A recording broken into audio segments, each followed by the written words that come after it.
everybody, so glad to have you here with me today. I just felt the urge to bring a makeup headband back, hope you don't mind. It's just fun. It's like it keeps my hair out of my face, but it also instantly puts me in this like happy mood. But this video, guys, what a request. What a request coming in from Crafty Scorpio on a recent video. Thank you, Crafty Scorpio. She said, how about a video about makeup for people who don't like doing makeup?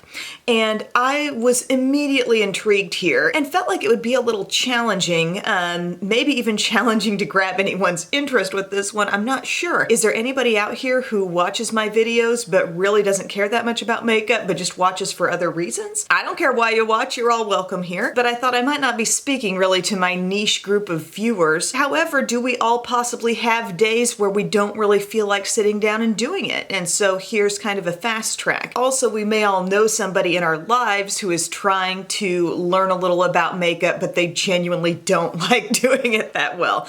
So I thought for quite a while about what would be the characteristics of a makeup routine for someone who really doesn't like doing this. Challenging for me to get in that headspace, but I did. And I thought, well, it's gonna have to be quick. I'm referring to my notes here because, you know, this is all written out. If you don't like it, you don't probably want to invest a lot of time. It also needs to be inexpensive because if you don't like it, you don't want to invest a lot of money in it either. It needs to be simple, non-fussy products, self-explanatory products that don't require some sort of trick, you know, to make them work. Minimal need for brushes or any extra products. Any brushes that I use in this video will be from e.l.f. I get sometimes there have been like all drugstore looks, but then you're using all brushes from Sigma that would like probably add up to triple the amount that the makeup costs. That's not gonna be cool with a person who doesn't even care to do this that much. And it must end in a look that made it all worth it. Nobody wants to feel like they put in the energy, spent the money on the product, put in the time, and then they feel like they're coming away with a look that didn't even like level them up in any way. You know what I mean? So I'm gonna try to make it worth your while. So if you know somebody in your life who really doesn't like makeup that much, but may still wanna know just some basics, this would be a great opportunity to share my channel. Also, before we get into this, I would love to have you as a subscriber if you're new here and just checking things out. Feel free to subscribe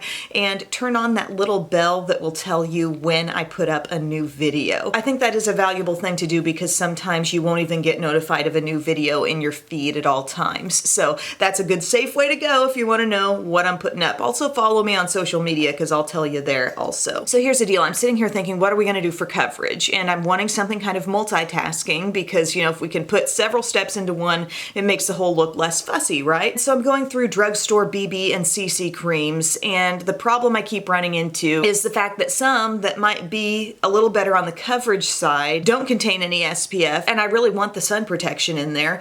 Or like there's a couple that I love, like the Garnier BB for oily to combo skin, or the Aveeno Positively Radiant, and the situation there is that that can sometimes be hard to find in stores, and there's like no shade range. So this is the one product in this whole routine that is going to be a bit more expensive, but it's going to combine the steps of moisturization, sun protection, and coverage, and it's the IT Cosmetics CC cream. I mean, if there is one splurge to make in anything I'm talking about, I really think this would be it if you're trying to cut corners a little bit more with a coverage product. Now you may say, I've already got a good SPF moisturizer that I like, and I'll grab like Maybelline Superstay foundation, which is good from the drugstore.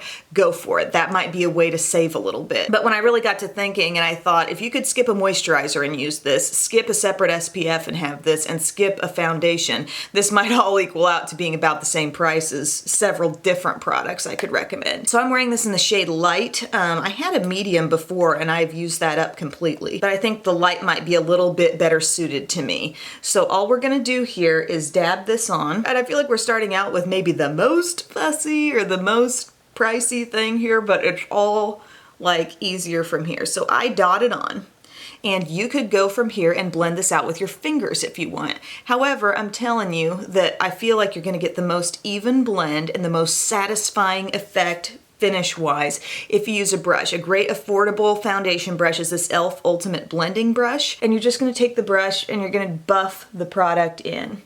And you'll notice that a few of the places where I really made a point to dot the product on are the places where I think I want the most coverage. So kind of under the eye, around the nose, I very deliberately placed product there. And that's gonna be where the most coverage lays down. You know, I don't need so much down the side of my cheek, but this brush is really good. It's gonna get you 100% blended really quickly too, given its size. Again, you could skip a brush here and do this with your hands. And if you're ultra dry, you may want a separate moisturizer underneath. Just gonna throw that out there. But currently at the drugstore, there is just not a CC product that has everything this has, including shade range, including coverage, including a great SPF. So there is major value in that. Next thing we're gonna need is a concealer. I'm choosing a stick concealer. This is from Neutrogena and it's called Hydro Boost Hydrating Concealer.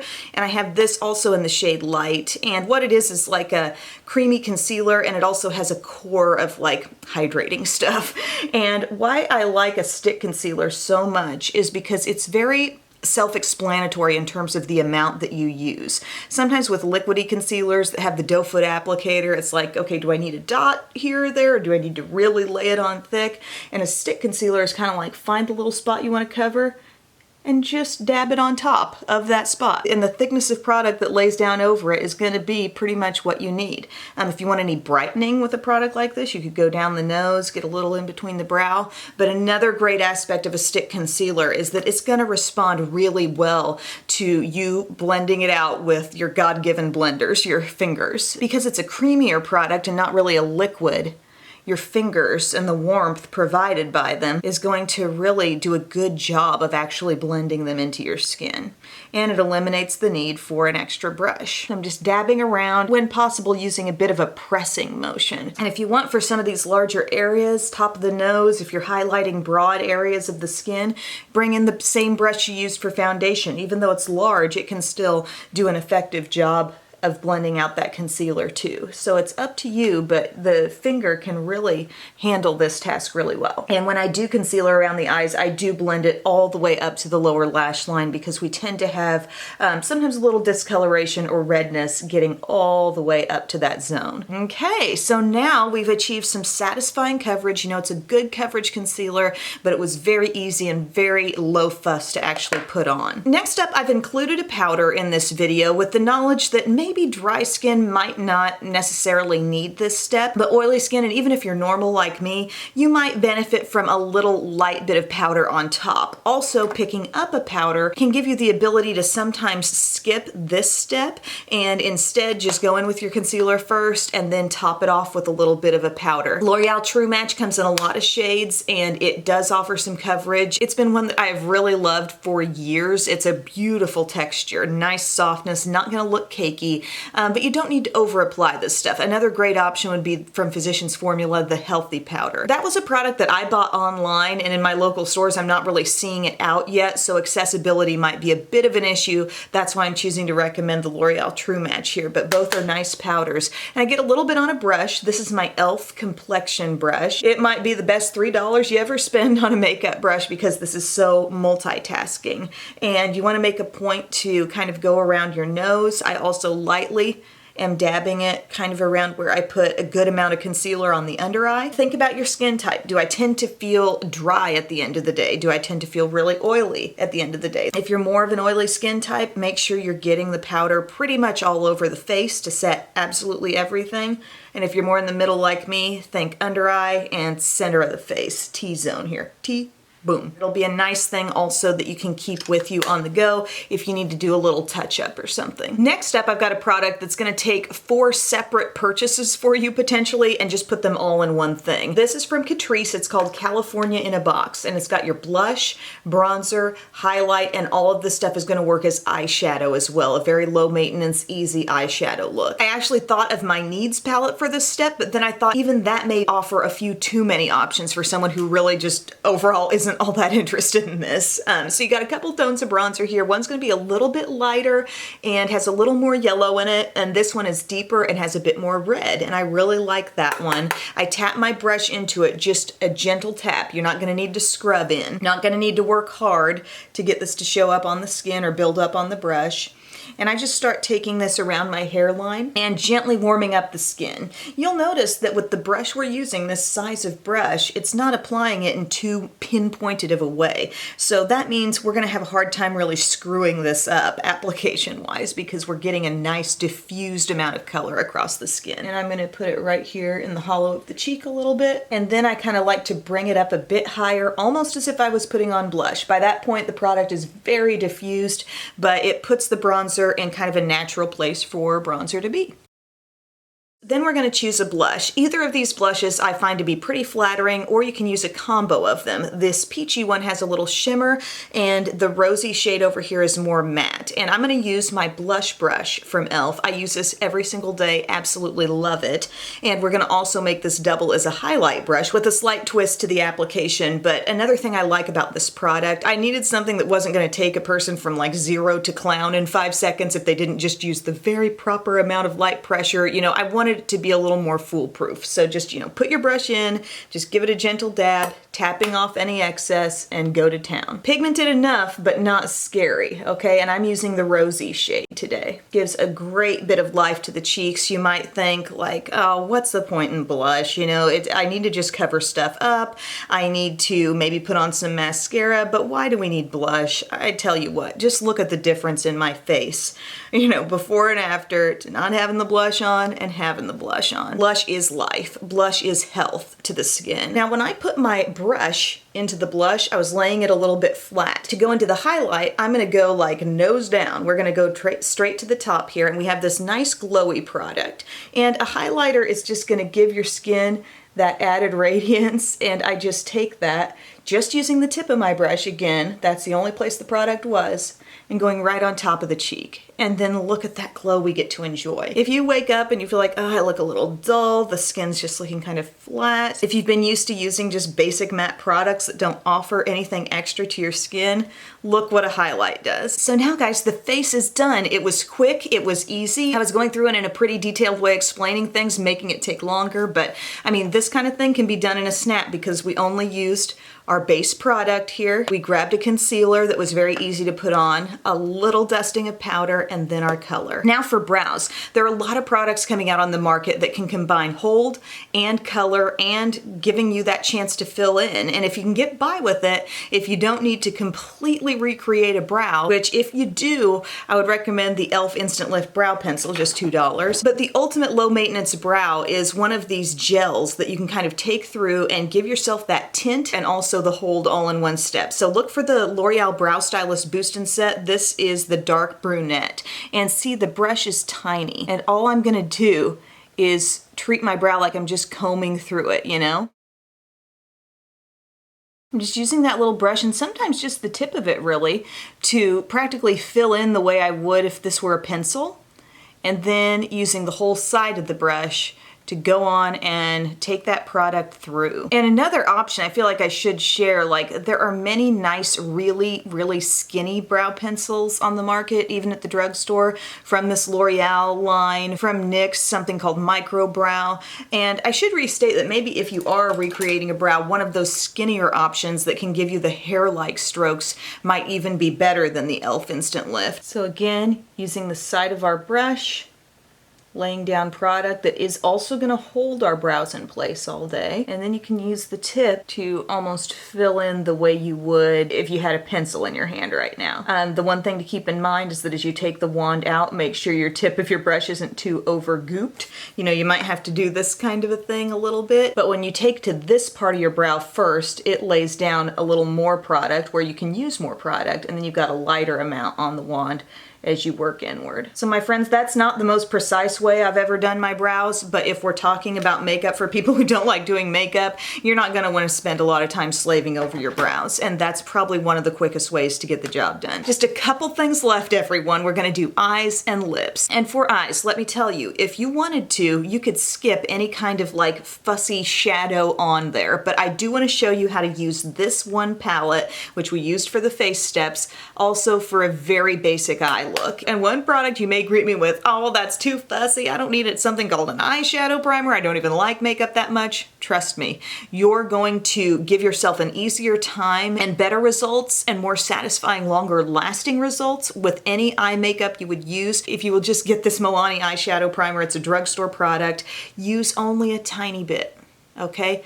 That tiny dot of product between two eyes, and it will make a world of difference for the experience you have with your eyeshadow. And don't ever look at that product and think more is better, because more, as I explained in a recent video, more can sometimes collect in your little creases around your eyes and create more of a problem for you. So just use the minimal amount that it takes to get all over your lid, into your crease, and up to your brow bone. Next up, we're gonna take a $1 brush from e.l.f. So not a big investment here. If you're only an occasional eyeshadow user and you're thinking, you know, I don't wanna invest in something that's gonna cost me 20 bucks for an eye brush, how about a $1 brush that can actually do the job? It's called the Blending Eye Brush.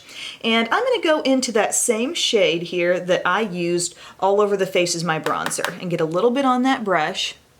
And I'm just gonna go to the crease of my eye, that little socket area that sinks in.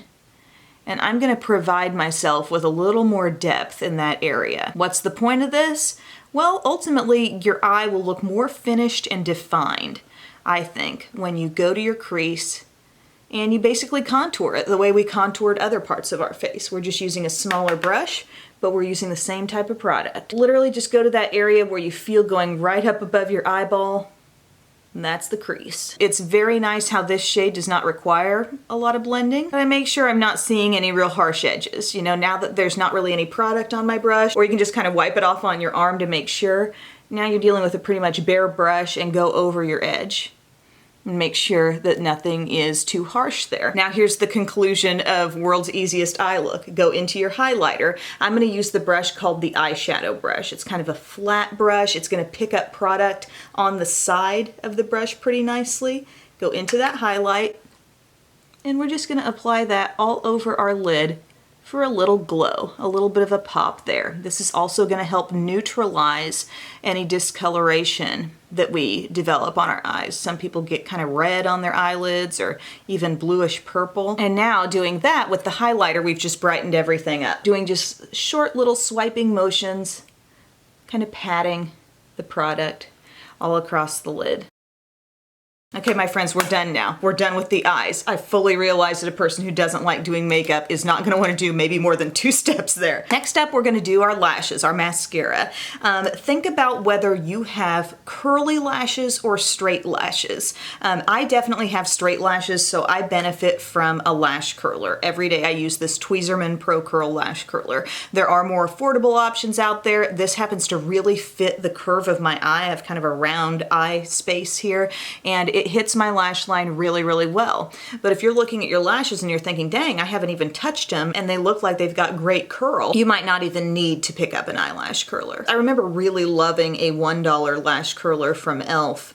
But I think they kind of changed it up a little bit. It might be worth revisiting just to see how good their most recent thing they've put out is. Another great $1 tool from e.l.f. are their $1 tweezers. Absolutely phenomenal. I use one at home every day, keep one in my travel bag so I never forget it. And then I have 2 drugstore mascara options that I don't currently have cracked open right now. Lash Paradise, if you really want thickness and volume and just a thicker look to your lash line, just kind of a fluffy, dense lash. Or CoverGirl Supersizer, if you want to really lengthen things out, if you hate the idea of any kind of clumping going on your lashes, that's really defining and really lengthening. So those would be my top 2 drugstore suggestions. But as for me, I'm trying this CoverGirl Lash Blast Active because I just used up a product that was kind of serving this role already. I'm trying to be really minimal about the amount of mascaras I currently have open in my collection. This one I've been told is really good about not smudging or smearing on your lower lash line, which Supersizer is great for that too. So basically I just kind of wiggle the wand up through, I get it at the root of the lash, and then give it a little wiggle, wiggle, wiggle, wiggle, all the way up past the ends of the lashes so you don't cut yourself short at all. This mascara I feel like is giving me maybe not quite the length that Supersizer would, but that's okay. I go pretty light on my lower lashes. Like, I'm not seeking to make them the thickest things ever. I think just putting a little down there, especially when you're going liner free like this, putting a little mascara down there can further define your eye. And you may have noticed I skipped over the eyeliner. I do often see that as a skippable step if I'm trying to do quicker makeup, if I'm trying to just minimize the routine a little bit for myself. Like, I will skip eyeliner because I do find it to be kind of one of the more fussy steps of makeup, and one of the things that people find intimidating. Like, okay, I'm supposed to do a precise line all the way across here and make everything look so perfect, and I see why that's intimidating. So if you don't like a certain step, you know, in that case, I think you can cut it out. Sometimes your lashes will show up even more if you skip the liner, and it's kind of a weird thought. Okay, now the lashes are done and all we have left is lips. And I'm gonna give two options because I've got kind of like a couple of apples and oranges lip products here. If you're a person who wants the product to last all day without looking at it, needing to touch it again, needing to do any kind of reapplication, the Maybelline Superstay Matte Ink is awesome. This is the shade called Lover that I'm holding right here. I really like that one, but they've got a wide variety of shades, and it's just a really hardcore staying power product. Like, you will find yourself actually removing it at the end of the day. That may be exactly what some people want. However, it doesn't feel the most comfortable on your lips. So just keep that in mind. But it's a one-step liquid lipstick product that will dry down on your lips and last a really long time. Now, if you want more moisture on your lips, if you're a person who often has dry, chapped lips, and you're thinking the only thing I can wear if that's my situation is a thing of Carmex, no, you can use one of these. It's the Neutrogena Moisture Smooth Color Stick. I have been raving about these for so long. They have an expanded shade selection now. This is one of the creamy ones, and it's called Berry Brown, and I'm gonna wear that for this look today.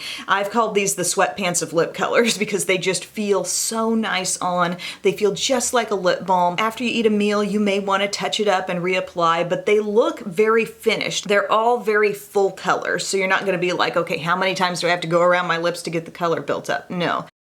They're very full color in a flash, and this shade Berry Brown I wanted to recommend because if you're a person who doesn't wear makeup too often, maybe you don't want to get too bright or too dark or too anything with a lip product, and this is just very neutral. I kind of like it for summertime. You know, you're bronzing up your skin a little bit.